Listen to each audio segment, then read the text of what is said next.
அனைவருக்கும் வணக்கம். Railway group D தேர்வுக்காக நம்ம படிச்சுட்டு இருக்கோம். ரயில்வே குரூப் டி தேர்வில் வந்து நம்ம வந்து கொஸ்டின் பேட்டர்ன் நம்ம தெளிவாக சொல்லியாச்சு. மொத்தம் 100 கொஸ்டின் நம்ம கேட்பாங்க. இந்த 100 கொஸ்டின்ல வந்து general awareness 25 question, general science 25 question, reasoning 25 question, aptitude 25 questions அப்படின்றது வந்து நமக்கு வந்து நல்லா தெரியும். ஸோ அதில் வந்து ஃபர்ஸ்ட் வந்து நம்ம வந்து உபயோகத்துமே ஜென்ரல் அவேர்னஸ் சொல்லி கொடுத்துட்டு அதில் வந்து கொஞ்சம் இம்பார்ட்டன்ட் கொஸ்டின்ஸ் என்னென்னன்றதை நம்ம சொல்லிட்டு அப்புறம் வந்து ஜென்ரல் சயின்ஸ் சொல்லுவோம். ஜென்ரல் சயின்ஸ் சொல்லிட்டு அப்புறம் ரீசனிங் அப்புறம் ஆப்டிடியூட்லாம் வந்து போர்டில் நடத்துவோம். ஏன்னா ஜென்ரல் அவேர்னஸ்க்கு வந்து நம்ம வந்து போர்டில் நடத்தி இம்பார்ட்டன்ட் பாயிண்ட்ஸ்லாம் நம்ம சொல்றது அப்படின்றது வந்து நமக்கு வந்து இப்போதைக்கு ஒரு வாய்ப்பு இல்லை. ஏன்னா போர்டில் எழுதி போட்டு நடத்துகிற அளவுக்கு நம்ம வந்து ஜிகே படிக்கிறது வந்து சாதாரண விஷயம் கிடையாது. ஏன்னா வந்து ஜிகேன்றது வந்து நம்ம வந்து ஈஸியாக புரிஞ்சுக்கலாம். நம்ம பேசுறதை கேட்டாலே உங்களுக்கு போதும். ஏன்னா வந்து ரயில்வே ஜிகே பொறுத்தவரை நமக்கு வந்து ஒரு கொஞ்சம் எளிமையாக தான் இருக்கும். இப்போ டிஎன்பிஎஸ்சி ஜிகேக்கு தான் வந்து நம்ம வந்து ஃபுல் அண்ட் ஃபுல்லாக புக்கில் இருக்க பாயிண்ட்ஸை பூரா தெளிவாக நம்ம படித்து நம்ம நல்லா திருப்பி ரிவைஸ் பண்ணி நம்ம அதை வந்து கரெக்டாக வந்து நோட்ஸ் எடுத்து நம்ம வந்து படிச்சுட்டு நம்ம சக்ஸஸ் பண்ணுறதுக்கு நம்ம முயற்சி பண்ணோம். ஏன்னா ரயில்வே எக்ஸாம் பொறுத்தவரை வந்து ஓரளவு பேசிக் நம்ம படித்தாவே ஓரளவுக்கு சக்ஸஸ் பண்ணிடலாம். இந்த ரயில்வே எக்ஸாம் கொஸ்டின்ஸ் வந்து நமக்கு வந்து எப்பயுமே நமக்கு வந்து கஷ்டமா இருக்காது. நமக்கு வந்து கொஞ்சம் ஒரு எளிமையா எல்லாத்துக்கும் தெரிஞ்ச கேள்வி மாதிரி தான் அது இருக்கும். அதனால வந்து ஒரு மேலோட்டமா நம்ம படிச்சாலே போதும். அதுக்கு வந்து நம்ம கிளாஸஸ் வந்து போர்டில் எழுதி போட்டு நம்ம சொல்லணும்னு அவசியம் இல்லை. நம்ம பேசுறதை கேட்டால் உங்களுக்கு புரிய ஆரம்பிச்சிடும். நம்ம எப்படி கேள்வி வந்து நம்ம வந்து கேட்பாங்க அப்படின்னு நம்ம சொல்றோம். ஏன்னா ஏற்கனவே வந்து ஜென்ரல் அவேர்னஸ் அப்படின்றது என்னன்னு சொல்லியிருப்போம்.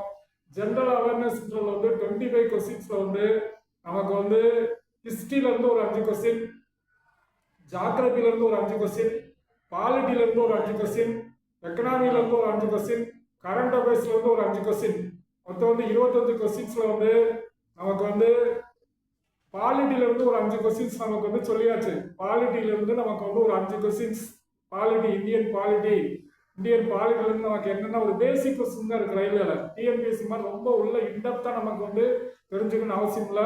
ஒரு பேசிக்கா கான்ஸ்டியூட் அசம்பிளி, கான்ஸ்டியூஷன் பிளஸ் வந்து நமக்கு வந்து எத்தனை ஷெட்யூல் இருக்கு, எத்தனை செக்ஷன், எத்தனை ஆர்டிகல்ஸ் இருக்கு, எத்தனை அமெண்ட்மெண்ட்ஸ், அதோட இம்பார்ட்டன்ட் ஆர்டிகல்ஸ், இம்பார்ட்டன்ட் ஷெட்யூல்ஸ், அதே மாதிரி எல்லாமே ஓரளவுக்கு பாலிட்டியில சொல்லியாச்சு. இன்னைக்கு அடுத்த டாபிக் வந்து நமக்கு வந்து ஜென்ரல் அவேர்னஸ் அப்படின்றது வந்து general knowledge with current affairs அப்படின்னு ஒரு டாபிக். ஜென்ரல் நாலேஜும் கரண்ட் அஃபேர்ஸும் நமக்கு வந்து ரெண்டையும் மிக்ஸ் பண்ணி நமக்கு வந்து ஒரு 5 கேள்விகள் ஒரு 7 கேள்விகள் கேட்கலாம். கரண்ட் அஃபேர்ஸ் அப்படின்றது நமக்கு தெரியும். கரண்ட் அஃபேர்ஸ் அப்படின்னா தற்கால நடப்புகள், இப்போ வந்து இருக்கக்கூடிய நிகழ்வுகளை பத்தி கேட்பாங்க. நிகழ்வுகள் அப்பெல்லாம் அப்பாயிண்டட் இருக்கும், மெயின் பிளேஸ் இருக்கும், பிளஸ் வந்து அவார்ட்ஸ் இருக்கும். அதே தான் வந்து இப்போ வந்து நமக்கு வந்து ஜென்ரல் நாலேஜ்ல வந்து நமக்கு வந்து இப்போ வந்து நம்ம என்ன சொல்றோம் அப்படின்னா ஜென்ரல் நாலேஜ்ல வந்து current affairs plus general knowledge அப்படின்றது என்ன அப்படின்னு நம்ம சொல்லுவோம். இப்போ வந்து கரண்ட் அஃபேர்ஸ்ல அதுக்கு பேசிக் வந்து ஜென்ரல் நாலேஜ், பொதுவான விஷயங்கள். அப்படின்னா உலகத்துல பொதுவான விஷயங்கள் என்ன, உலகத்துல நாடுகள், அந்த நாடுகளை பத்தி நமக்கு வந்து பொதுவான விஷயங்கள், ஒவ்வொரு நாடுகளுக்குமே சில பொதுவான விஷயங்கள் அப்படின்றது.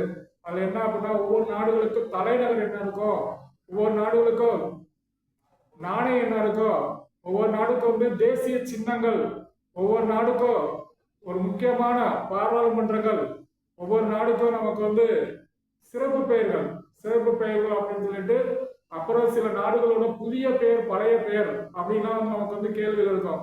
ஏன்னா சென்ட்ரல் கவர்மெண்ட் எக்ஸாம் பொறுத்தவரை வந்து ஜிகே ஜென்ரல் நாலேஜ் அப்படின்றதுல வந்து நமக்கு வந்து பொதுவான விஷயங்கள் வந்து நம்ம கேள்வி கேட்பாங்க.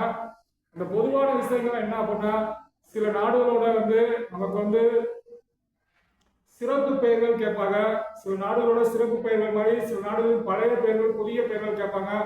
அப்புறம் சில நாடுகளோட நாணயங்கள், சில நாடுகளோட தலைநகரங்கள், அதாவது சில நாடுகளோட தேசிய சின்னங்கள் அப்படின்றலாம் நமக்கு வந்து கேள்விகள் கேட்பாங்க. இதெல்லாம் வந்து பொதுவான விஷயங்கள் வரும். அப்புறம் வந்து விருதுகள் அப்படின்றது உலகத்திலே உயரிய விருதுகள். நமக்கு வந்து நோபல் பரிசு, இந்தியாவில் உயரிய விருது பாரத ரத்னா, அதே மாதிரி உலகத்துல வேற என்னென்ன விருதுகள் இருக்கு, ராமன் மகசே விருது, இந்திரா காந்தி அமைதி விருது, காந்தி அமைதி விருது, இந்த மாதிரி உலகத்திலே மிகச்சிறந்த விருதுகள்லாம் வந்து அதை பத்தி நமக்கு வந்து கேள்விகள் இருக்கும். அதே மாதிரி வந்து விளையாட்டுத்துறைக்கு வழங்கப்பட்ட விருதுகள், விளையாட்டுத்துறைக்கு வந்து நமக்கு வந்து 4 வருடத்துக்கு முன்னே நடந்த ஒலிம்பிக் கேட்பாங்க.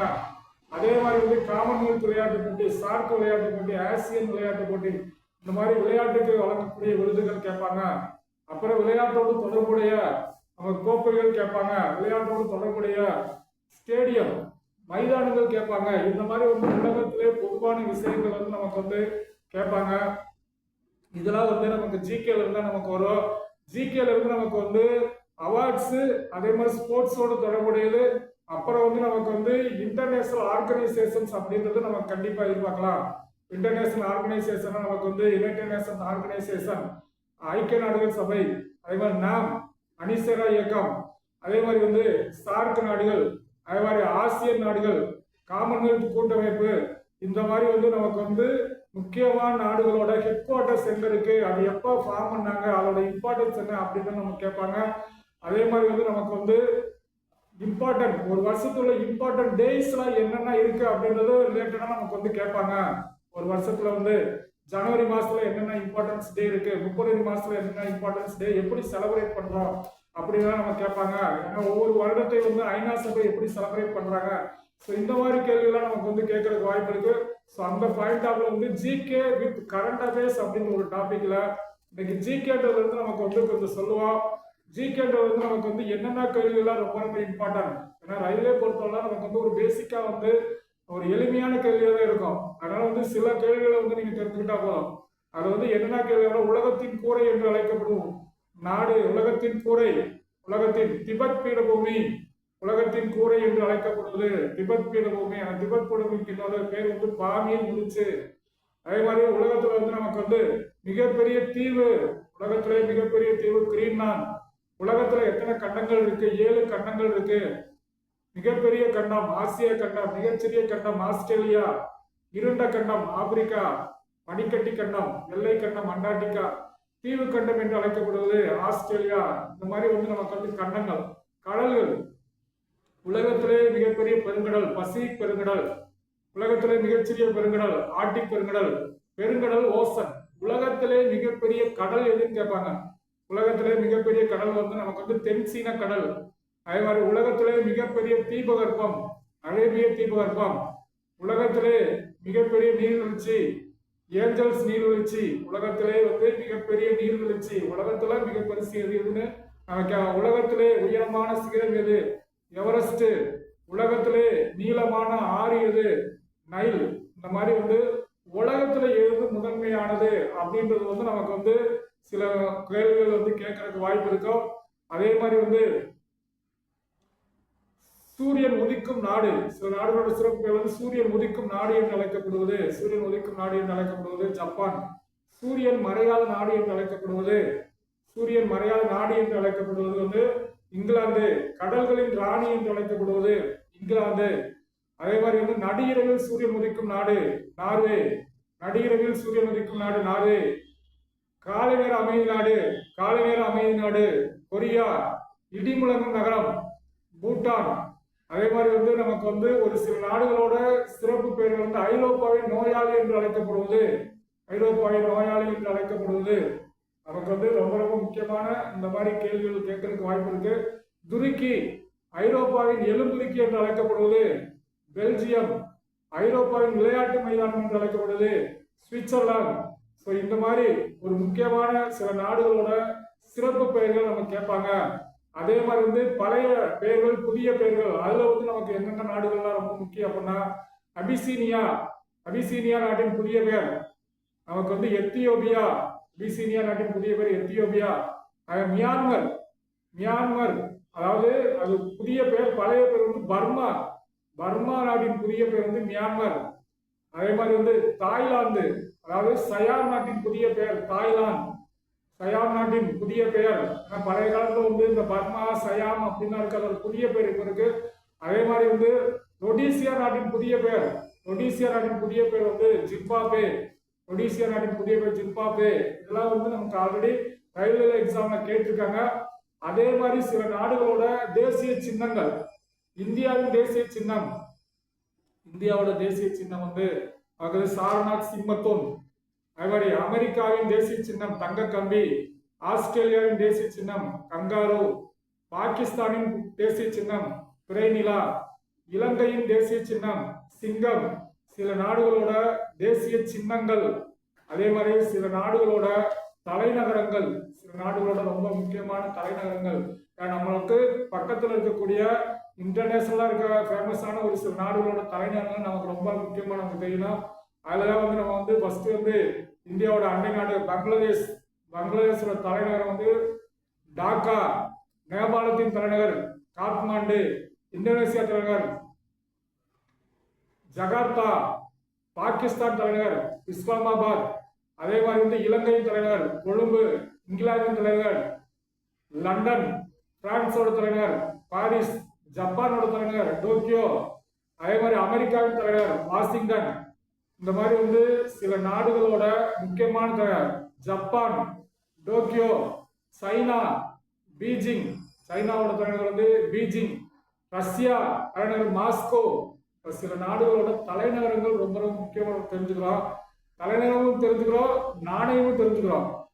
நாணயத்துல வந்து எந்தெந்த நாணயம்னா பங்களாதேஷோட நாணயம் டாக்கா. பங்களாதேஷுக்கு தலைநகரம் டாக்கா, நாணயமும் டாக்கா. ஜப்பானுக்கு வந்து நாணயம் வந்து என், தலைநகர் டோக்கியோ. ஜப்பானோட நாணயம் என். ரஷ்யாவுக்கு நாணயம் ரூபிள்.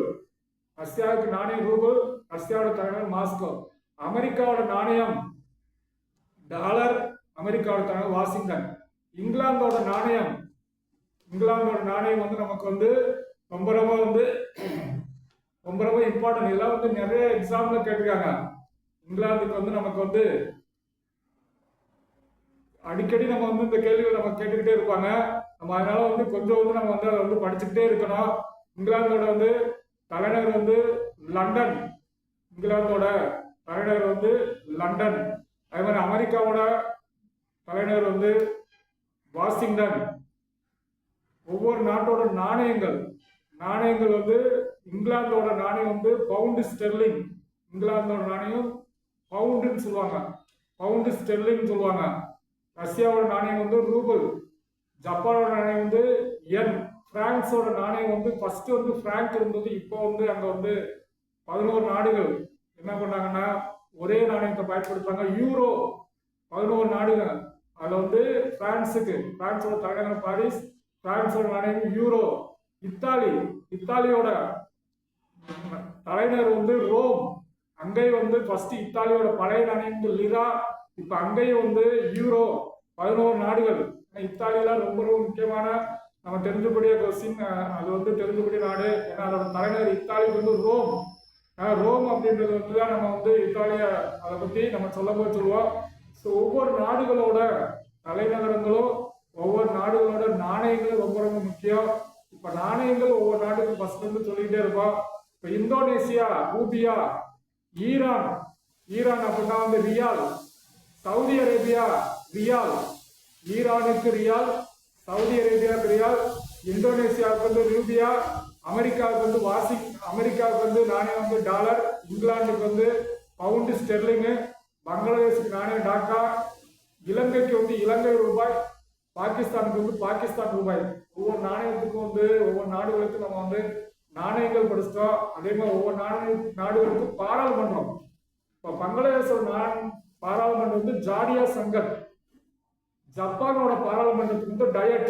ஜப்பானோட பாராளுமன்றம் டயட். ரஷ்யாவோட பாராளுமன்றத்துக்கு வந்து ரூபிள். ரஷ்யாவோட பாராளுமன்றத்துக்கு வந்து மஜ்லிஸ். ரஷ்யாவோட பாராளுமன்றத்துக்கு வந்து மஜ்லிஸ். மாலத்தீவோட பாராளுமன்றம் வந்து மஜ்லிஸ். அமெரிக்காவோட பாராளுமன்றத்துக்கு வந்து காங்கிரஸ். ஸோ இந்த மாதிரி ஒவ்வொரு நாடோட நாணயம், தலைநகரம், தேசிய சின்னங்கள், பாராளுமன்றத்தின் பெயர்கள் அப்படின்னு நம்ம கண்டிப்பா தெரியணும். அது வந்து ஏற்கனவே நம்ம வந்து ஜிகே அப்படின்றதுல வந்து நிறைய கொஸ்டின்ஸ் நம்ம சொல்லியிருக்கோம். அதை நீங்க கேட்டு தெரிஞ்சுக்கலாம். அதே மாதிரி இப்போ வந்து அடுத்து வந்து விருதுகள். உலகத்திலே உயர்ந்த விருதுனா நோபல் பரிசு. நோபல் பரிசு வந்து நமக்கு வந்து எந்த ஆண்டுகளும் தராங்க அப்படின்னா 1901 நோபல் பரிசு தராங்க. எந்த நாடு தராங்க, எத்தனை துறைக்கு தராங்க? ஸ்வீடன். ஸ்வீடனோட தலைவர் ஸ்டாக்ஹோம். அது வந்து மொத்தம் வந்து 6 துறைக்கு தராங்க. 6 துறையில 5 துறைக்கு வந்து ஸ்வீடனோட தலைவர் ஸ்டாக்ஹோம் தராங்க. இப்போ நோபல் பரிசு வச்சு நம்ம கண்டிப்பா ஒரு கேள்வி கேட்பாங்க. நோபல் பரிசு வந்து எத்தனை துறைகளுக்கு தராங்கன்னா 6 துறைகளுக்கு தராங்க. எந்தெந்த துறை அப்படின்னா இயற்பியல், வேதியியல், உயிரியலுக்கு அடுத்ததான் மருத்துவம், இலக்கியம், அமைதி, பொருளாதாரம். இயற்பியல், வேதியியல், உயிரியலுக்கெல்லாம் மருத்துவம், இலக்கியம், அமைதி, பொருளாதாரம் 6 துறையில 5 துறைகளுக்கு நம்ம வந்து ஸ்வீடனோட தராங்க, ஸ்டாக்ஹோம்ல இருந்து தராங்க. அதே மாதிரி ஒரே ஒரு துறை அமைதிக்கு மட்டும் நார்வே எடுத்தாங்க, ஆஸ்லோல இருந்து தராங்க. நார்வே எடுத்தாங்க, ஆஸ்லோல இருந்து தராங்க ஆஸ்லோ. அதே மாதிரி முதல்ல 5 துறைகளுக்கு தான் நோபல் பரிசு கொடுத்தாங்க. இப்ப 6வது துறை வந்து பொருளாதாரத்துக்கு எந்த ஆண்டுல இருந்து நோபல் பரிசு தராங்கன்னா 1968ஆம் ஆண்டுல இருந்து. இதெல்லாம் நிறைய எக்ஸாம்ல கேட்டுக்காங்க. பொருளாதாரத்திற்கு நோபல் பரிசு எந்த ஆண்டுல இருந்து 1968ஆம் ஆண்டு தராங்க. அதே மாதிரி வந்து இப்ப நோபல் பரிசு வந்து இந்தியாவில் யாராருக்கு வழங்குறாங்க, இந்தியாவில் நோபல் பரிசு வந்து யாராரு வாங்கினாங்க அப்படின்னா ஃபர்ஸ்ட் வந்து முதல்ல நோபல் பரிசு ரவீந்திரநாத் தாகூர். இலக்கியத்துறைக்காக ரவீந்திரநாத் தாகூர் 1913ஆம் ஆண்டு கீதாஞ்சலின்ற ஒரு புத்தகத்துக்காக வாங்குறாரு. இந்தியாவில் நோபல் பரிசு பெற்ற இரண்டாவது இந்தியர்னா அவருக்கு வந்து சர் சி வி ராமன். அவர் வந்து இயற்பியல் துறைக்கு ராமன் விளைவு ஒளிச்சிதறல் கண்டுபிடிக்காக அவர் வாங்குறாரு. 3ஆவது வந்து நமக்கு வந்து சந்திரசேகர்னு வாங்குறாரு. இயற்பியல் துறைக்கு சந்திரசேகர் எல்லை கண்டுபிடிப்பாரு. அடுத்து வேதியியல்ல நோபல் பரிசு பெற்ற இந்தியர் வந்து வெங்கட்ராம ராமகிருஷ்ணன். அமைதிக்கு நோபல் பரிசு பெற்றவங்க அன்னை தெரசா மற்றும் சத்யார்த்த கைலாஸ். மருத்துவத்துறையில் நோபல் பரிசு பெற்றவங்க அரவிந்த் கொரோனா. பொருளாதாரத்துறையில் நோபல் பரிசு பெற்றவங்க நமக்கு வந்து அமர்த்தியா சென். நோபல் பரிசு வந்து வருஷம் தராங்க. இப்ப கடைசியா அது வந்து கரண்ட் அஃபேர்ஸ் சொல்லுவோம். அதே மாதிரி ஆசியாவின் நோபல் பரிசு மாற்று நோபல் பரிசு என்று அழைக்கப்படும் ராமன் மகசே விருது. ராமன் மகசே விருது எந்த நாடு வழங்குறாங்க? ராமன் மகசே வந்து பிலிப்பைன்ஸ்ல மணிலால இருந்து தராங்க. ராமன் மகசே விருது பிலிப்பைன்ஸ்ல மணிலால இருந்து தராங்க. அது வாங்கின முதல் இந்தியர் யாரு? ஆச்சாரிய வினோபாவே. அவர்தான் வந்து ராமன் மகசே விருது வாங்குறாரு. அதே மாதிரி வந்து இந்தியாவில வழங்கப்படும் உயரிய விருது பாரத ரத்னா. இந்தியாவில் வழங்கப்படும் எந்த ஆண்டில இருந்து பாரத ரத்னா வழங்குறாங்க? 1954ஆம் ஆண்டிலிருந்து இந்தியாவில் பாரத ரத்னா வழங்குறாங்க.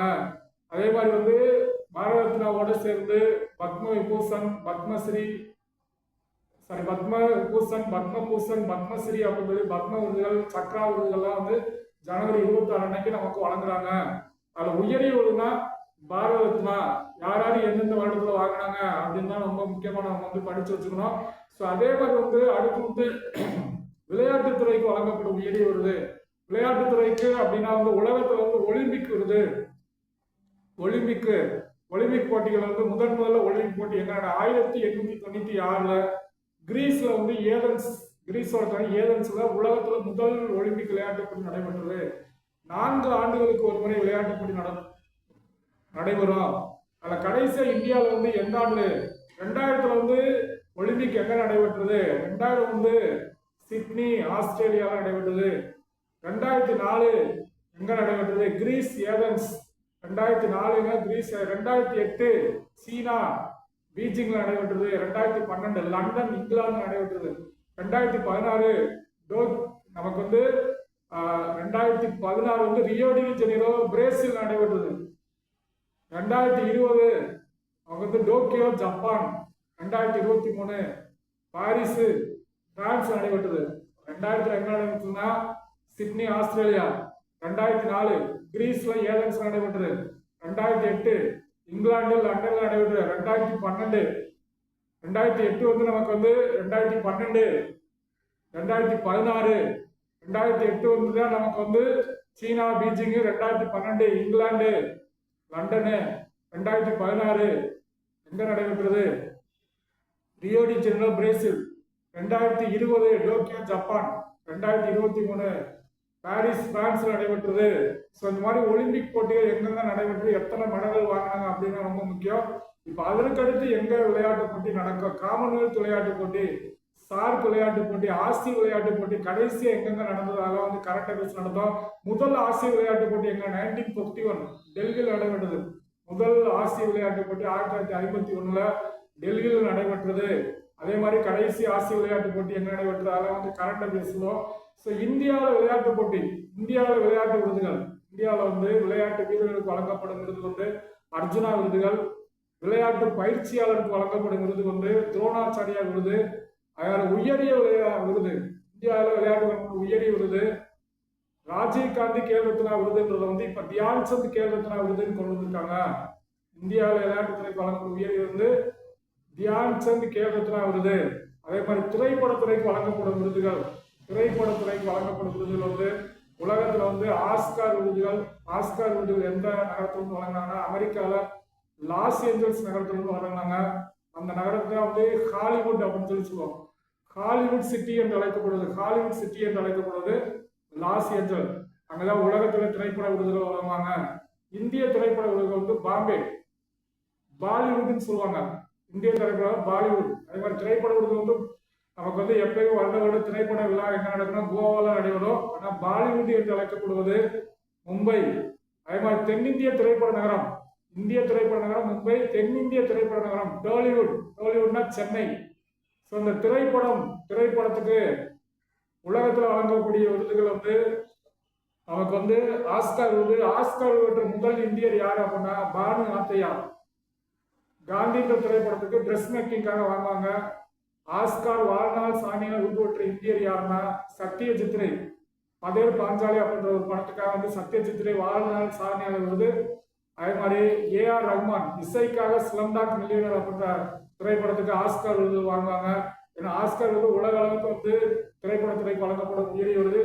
இந்தியாவில் திரைப்படத்துறைக்கு வழங்கப்படும் உயரிய விருது தாதா சாஹிப் பால்கே விருது. இந்தியாவில் திரைப்படத்துறையின் தந்தை, இந்திய திரைப்படத்துறையின் தந்தை தாதா சாஹிப் பால்கே. அவரே இந்தியாவில் முதல் திரைப்படம் ராஜா ஹரிச்சந்திரா அப்படிங்கிறது முதல் திரைப்படத்தை அவர் தான் டைரக்ட் பண்ணாரு. இந்தியாவில் முதல் பேசும் படம் ஆலம் ஆரா, ஹிந்தி படம். இரண்டாவது படம் காளிதாஸ், இரண்டாவது பேசும் படம் வந்து காளிதாஸ். இந்தியாவில் திரைப்படத்துறைக்கு தாதா சாஹிப் பால்கே விருது பெற்ற முதல் இந்திய பெண்மணி தேவிகா ராணி. ஸோ இந்த மாதிரி வந்து திரைப்படத்துறைக்கு என்னென்ன விருதுகள் வழங்குறாங்க. அதே மாதிரி விளையாட்டுல வந்து வேற என்னென்ன விருதுகள்லாம் இருக்கு அப்படின்னா வந்து உலகக்கோப்பை ஹாக்கி, உலகக்கோப்பை கிரிக்கெட்டு, உலகக்கோப்பை கால்பந்து இதெல்லாம் கடைசி எங்கெங்க வாங்கினாங்க அப்படின்றது வந்து நமக்கு வந்து ரொம்ப ரொம்ப முக்கிய கரண்ட் அஃபேர்ஸ்ல சொல்லுவோம். அதே மாதிரி வந்து ஒவ்வொரு ஸ்போர்ட்ஸுக்கும் என்னென்ன கப்பு இருக்கு அப்படின்னு சொல்லி கேட்பாங்க. ஒவ்வொரு ஸ்போர்ட்ஸோட தொடர்புடைய கப்பு அப்படின்னு. கிரிக்கெட் வந்து உலகக்கோப்பை கிரிக்கெட் மாதிரி ரஞ்சி கோப்பை கிரிக்கெட், துலீப் கோப்பை கிரிக்கெட், ராணி கோப்பை கிரிக்கெட் அப்படின்வாங்க. ராணி கோப்பை, துலீப் கோப்பை, ரஞ்சி கோப்பை இதெல்லாம் வந்து கிரிக்கெட்டு. ஆகாகான் கோப்பை அது வந்து ஹாக்கி. டியூரண்ட் கோப்பை கால்பந்து, சந்தோஷ் கோப்பை கால்பந்து. அதே மாதிரி பேட்மிண்டன்லாம் தாமஸ் கோப்பை ஆண் பேட்மிண்டன், பூபர் கோப்பை பெண் பேட்மிண்டன். அதே மாதிரி கிராண்ட் ஸ்லாம் சொல்லுவாங்க. டென்னிஸ்ல வந்து கிராண்ட் ஸ்லாம் சொல்லுவாங்க. வருடத்துல வந்து 4 கிராண்ட் ஸ்லாம் போட்டிகள் நடக்கும். Australian open, American open, French open, அதே மாதிரி விம்பிள்டன் ஓபன், ஆஸ்திரேலியன் ஓபன். அடுத்ததுல இந்த 4 கிராண்ட் ஸ்லாமும் வருடம் நடக்கும். அதுல ஆண் ஒற்றையர், பெண் ஒற்றையர், ஆண் இரட்டை, பெண் இரட்டை எல்லாம் யாராவது வருடம் இதுல ஜெயிக்கிறாங்க அப்படின்னு நம்ம கண்டிப்பா கேட்பாங்க. அதெல்லாம் கரண்ட் அஃபேர்ஸ்ல கண்டிப்பா நம்ம சொல்லுவோம். ஏன்னா விருதுகள் அப்படின்றதுல வந்து நமக்கு வந்து இந்த ஸ்போர்ட்ஸோட தொடர்புடைய விருதுகள், ஸ்போர்ட்ஸோட தொடர்புடைய நமக்கு வந்து கப்பு. அதே மாதிரி வந்து stadium, Wankhede stadium Mumbai cricket stadium, பிரசோகட்லா கிரிக்கெட். அதே மாதிரி Chennai Nehru Chepauk cricket, Chinnaswamy cricket, Bengaluru Eden Garden, Kolkata cricket, Green Park Kanpur cricket. இந்த மாதிரி வந்து ஒவ்வொரு ஸ்டேடியம் என்னோட தொடர்புடையது அப்படின்லாம் நமக்கு வந்து ரொம்ப ரொம்ப முக்கியமாக கேட்டுக்கிட்டே இருப்பாங்க. ஸோ இப்போ வந்து பொதுவான விஷயங்கள் உலகத்தில் வந்து நமக்கு வந்து என்னென்ன இருக்குன்னா நாடுகளோட சிறப்பு பெயர்கள், நாடுகளோட நாணயங்கள், நாடுகளோட தலைநகரங்கள், நாடுகளோட பாராளுமன்றங்கள், நாடுகளோட தேசிய சின்னங்கள். அதே மாதிரி வந்து விருதுகளில் வந்து நமக்கு வந்து என்னென்ன விருது நமக்கு வந்து நோபல் பரிசு, ராவன் மகர்ஷி விருது, இந்திரா காந்தி விருது, காந்தி அம்மை விருது, இந்தியாவில் பாரத ரத்னா விருது. அதே மாதிரி திரைப்படத்துறைக்கு வந்து நமக்கு வந்து ஆஸ்கர் விருது, அதே மாதிரி தாதா சாஹிப் பால்கே விருது. அதே மாதிரி வந்து விருதுகள் பூரா ரொம்ப ரொம்ப முக்கியமாக சொல்லிட்டோம். விருதுகள் தொடர்புடைய விளையாட்டோட தொடர்புடைய ஒலிம்பிக்கு, இந்த ஆசியன் விளையாட்டு போட்டி, அதோட ஸ்டேடியம், அதோட கப்பு இதெல்லாம் சொல்லிட்டு இந்த இன்டர்நேஷனல் ஆர்கனைசேஷன் அப்படின்றது வந்து அவங்க வந்து ஃபர்ஸ்ட் நம்ம தெரிஞ்சுக்கிறது வந்து ஐநா சபை league of nations. League of nations வந்து முதல் உலகப் போர் முடிவில் ஏற்பட்டது. முதல் உலகப் போர் எப்போ 1914 to 18 முதல் உலகப் போர். முதல் உலகப் போர்ல முடிவில் ஏற்பட்ட உடன்படிக்கை, முதல் உலகப் போரின் முடிவில் ஏற்பட்ட உடன்படிக்கை வந்து வெர்சேல்ஸ் உடன்படிக்கை. அந்த முதல் உலகப் போரின் முடிவில் ஏற்பட்ட அமைப்பு தான் 1920 வந்து நமக்கு வந்து லீக் ஆஃப் நேஷன் சொல்லுவாங்க, சர்வதேச சபை. 1920ஆம் ஆண்டு கொண்டு வந்தாங்க. அதுல வந்து உறுப்பினரானவங்க சில பிரச்சனைனால வெளியேறி திருப்பி இரண்டாம் உலகப் போர் ஆரம்பிச்சாங்க. இரண்டாம் உலகப் போர் எப்ப நடைபெற்றது அப்படின்னா 1939-45. அந்த 39-45 இரண்டாம் உலகப் போர் முடிவில் ஏற்பட்டதா, ஏன்னா இனிமேல் நாடுகளுக்கிடையே போர் ஏற்படக்கூடாது, போருக்கு ஏற்படுவதை தடுத்து உலக நாடுகளுக்கிடையே அமைதியை உருவாக்குவதற்காக ஏற்படுத்தப்பட்ட அமைப்பு தான் ஐக்கிய நாடுகள் சபை. 1945ஆம் ஆண்டு 1945ஆம் ஆண்டு சான் பிரான்சிஸ்கோ கான்ஃபரன்ஸ்ல அவங்க வந்து 1945ல ஐநா சபை உருவாக்குறாங்க. இந்தியா வந்து 1945ஆம் ஆண்டிலிருந்து ஐநா சபை உறுப்பினராக இடம்பெற்று வரைக்கும் 193 நாடுகள் உறுப்பினராக இருக்காங்க. அதுல கடைசியா சேர்ந்த நாடு தெற்கு சூடான். 193 நாடு. ஐநா சபை அப்படின்றது உலக நாடுகளிடையே அமைதியை ஏற்படுத்துவதாக கொண்டு வரக்கூடிய அமைப்புல 6 அமைப்புகள் 6 அங்கங்கள் இருக்கு. அதான் பொதுச்சபை, செயலகம், பாதுகாப்பு சபை, சர்வதேச நீதிமன்றம், பொருளாதார அமைப்பு, அறங்காவலர் குழு அப்படின்றது 6 அமைப்புகள். இந்த 6 அமைப்புகளோட ஹெட் குவார்டர்ஸ் எங்க இருக்குன்னா, அதை வந்து ரொம்ப ரொம்ப முக்கியமா தெரிஞ்சுக்கூடியது வந்து நமக்கு வந்து பாதுகாப்பு சபை. ஏன்னா உலகத்துல வீட்டு அதிகாரம் உள்ள அமைப்பு வந்து பாதுகாப்பு சபை, மறுப்பு அதிகாரம். இந்த பாதுகாப்பு அவையில வந்து மொத்தம் எத்தனை உறுப்பினர்கள்? 15 உறுப்பினர்கள் இருக்காங்க. அதுல வந்து நிரந்தர உறுப்பினர்கள் 5 பேர், நிரந்தரமற்ற உறுப்பினர்கள் 10 பேரு. அந்த நிரந்தர உறுப்பினர்கள் அந்த 10 பேர்ல 5 பேர்ல தான் 5 பேர்ல என்னென்ன நாடுகள் நிரந்தரமற்ற உறுப்பினர் அந்த 10 பேர்ல தான் இந்தியா உறுப்பினராக இருக்கு. அதே மாதிரி ஐநா சபையோட பொதுச் செயலர் தான் உலகத்திலே வந்து மிகப்பெரிய பதவிகள். அதுல வந்து முதல் ஐநா சபை முதல் பொதுச் செயலர் ட்ரைகிவ் லை அப்படின்னு சொல்லி ஒருத்தர் வருவாரு, நார்வே நாட்டுக்காரரு. இப்ப கடைசியா இருந்த வந்து பான் கி மூன் தென்கொரியா. இப்ப இருக்க வந்து அண்டோனியா குட்ரஸி போர்த்துகல் நாடு ஐநா சபையின் பொதுச் செயலராக இப்ப இருக்க கரண்ட் ஹவுஸ்ல கேட்கக்கூடியது அண்டோனியா குட்ரஸி. அது யாரு அப்படின்னா நமக்கு வந்து போர்த்துகல் நாட்டுக்காரரு. ஸோ இந்த மாதிரி வந்து முக்கியமான அமைப்பு வந்து ஐநா சபை. அதே மாதிரி வந்து நாம் அணிசரா இயக்கம் 4-5 பேர் உருவாக்குவாங்க. அந்த அணிசரா இயக்கத்தை வந்து நம்ம இந்தியாவோட பிரதமர் ஜவஹர்லால் நேரு, எகிப்து அதிபர் Nasser Arafat, Yugoslavia Marshal Tito, Indonesia Sukarno, அதே மாதிரி வந்து மொத்தம் 5 பேர் உருவாக்குறாங்க. அதோட ஹெட் குவார்டர்ஸ் எங்க இருக்குன்னா சீனாவில் சாங்காய் நகர்ல இருக்கு. அதே மாதிரி சார்க் நாடுகள் தெற்காசிய நாடுகளின் கூட்டமைப்பு 1985ல டாக்காவில் உருவாக்குவாங்க. மொத்தம் 8 நாடுகள் இருக்கு. அவருடைய ஹெட் குவார்டர்ஸ் எங்க இருக்குன்னா நேபாளம் காத்மாண்டுல இருக்கு. அதே மாதிரி ஆசியன் ஹெட் குவார்டர்ஸ் எங்க இருக்கா இந்தோனேசியா ஜகார்த்தாவில் இருக்கு. ஒவ்வொரு நாடுகளோட அதாவது முக்கியமான அமைப்புகள் ஒவ்வொரு நாடுகளோட international organisation WTO world trade organisation Geneva, ILO international organisation அது எங்க இருக்கு? அது ஜெனீவா. வேர்ல்ட் ஹெல்த் ஆர்கனைசேஷன் எங்க இருக்கு? ஜெனீவா. யுனெஸ்கோ எங்க இருக்கு? பாரிஸ்ல இருக்கு. ஸோ இந்த மாதிரி ஒவ்வொரு இன்டர்நேஷனல் ஹெட் குவார்டர்ஸ் இம்பார்ட்டன்ட் அமைப்புகளோட ஹெட் குவார்டர்ஸ் நமக்கு கேட்பாங்க. அது கூட எங்கெங்க இருக்கு நம்ம தெரிஞ்சுக்கோ. ஸோ இந்த மாதிரி வந்து ஜிகேல வந்து நமக்கு வந்து ஒரு முக்கியமான ஒரு விஷயங்களை பத்தி நமக்கு ஜிகேல கேட்பாங்க.